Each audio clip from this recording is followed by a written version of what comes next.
আমাদের এখানে অনেক মা-বাবা আসেন একটা কমন সমস্যা নিয়ে যে তাদের বাচ্চাদের হজম শক্তি নষ্ট হয়ে যাচ্ছে। অনেকের দেখা যায় কমপ্লেইন থাকে তাদের বাচ্চাদের ঘন ঘন ডায়রিয়া হচ্ছে, আবার অনেকের কমপ্লেইন থাকে তাদের হচ্ছে কোষ্ঠকাঠিন্য সমস্যা হচ্ছে। এক্ষেত্রে আপনার বাচ্চাকে কি খাওয়াবেন যা তার পেটকে আরাম দিবে?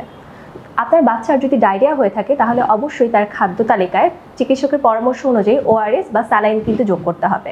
স্যালাইনটা ঠিক নিয়মে আপনাকে গুলাতে হবে এবং নির্দিষ্ট সময় পর পর নির্দিষ্ট পরিমাণে খাওয়াতে হবে। একই সাথে ডায়রিয়া হলে যেন ডিহাইড্রেশন কোনোভাবেই না হয়, বাচ্চাকে অবশ্যই পানি খাওয়াবেন। 1 থেকে 2 দিনের জন্য সব ধরনের দুধ তার খাদ্য তালিকা থেকে বন্ধ রাখবেন এবং আপনি তার খাদ্য তালিকায় চাইলে নরম করে পাতলা করে সবজি দিয়ে খিচুড়ি তৈরি করে দিতে পারেন, রাখতে পারেন কলা, ব্রেড, আপেল ইত্যাদি খাবার।